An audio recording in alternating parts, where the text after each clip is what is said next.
एकता की शक्ति। हमारे देश में ऐसे कई कस्बे और गांव हैं जहां कम पेड़ हैं। अगर ऐसी जगह पर बैल कम हो और थोड़ा गोबर हो तो खाना पकाने के लिए लकड़ी मिलना बहुत मुश्किल है। एक छोटा सा बाजार था, उसके चारों ओर कुछ पेड़ थे। चूंकि बाजार में किसानों के घर नहीं थे, इसलिए मवेशियों की संख्या कम थी। स्थानीय लोगों को जलाऊ लकड़ी खरीदनी पड़ती थी। 2-3 दिन की बारिश के बाद गांव से कोई भी बाजार में जलाऊ लकड़ी बेचने नहीं आया, इसलिए घर में खाना पकाने के लिए ईंधन नहीं था। उस गांव के 2 भाई बहन अपने घर के लिए सूखी लकड़ी लेने निकले थे। उसके पिता घर पर नहीं थे।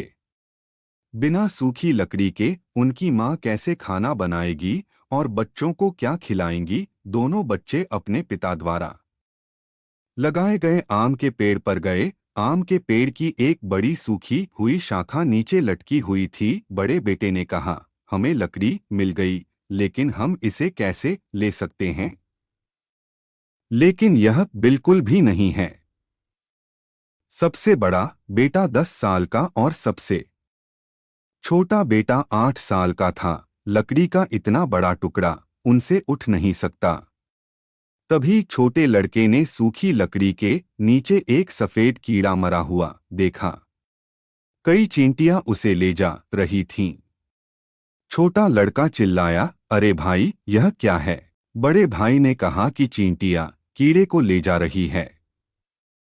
छोटे भाई ने कहा, इतनी छोटी चींटी कीट को कैसे ले जा सकती है? बड़े भाई ने कहा, देखो कितनी चींटियां हैं, वे सब मिलकर कीड़ा ले जाते हैं। कई आमों में मरे हुए सांप भी होते हैं। चींटियां धीरे धीरे कीड़ा को हिला रही थीं। कीड़ा बड़ा था। कभी कभी 10-5 चींटियां उसके नीचे दब जाती थीं। तुरंत एक अन्य चींटी ने कीड़े को बाहर निकाला और चींटियों को नीचे धकेल दिया। छोटी काली चींटियां थकती नहीं थीं। बच्चों ने देखा कि चींटियां चींटियां ले जा रही हैं। छोटा लड़का खुश था। वह ताली बजाकर कूदने लगा। फिर वह आम की एक सूखी डाली पर बैठ गया और बोला, हम चींटियों की तरह कोशिश करेंगे। तुम जाओ और अपने दोस्तों को बुलाओ।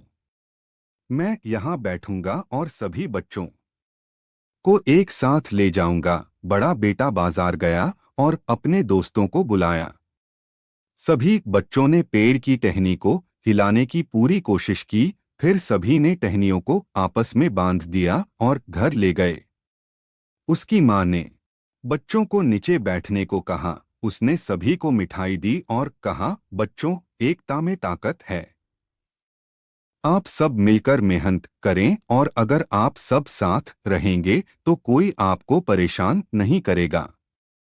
साथ रहने से आप लोगों को खुश करेंगे और आपका काम सीधा होगा। शिक्षा, एकता में जो शक्ति होती है उसे कोई पराजित नहीं कर सकता।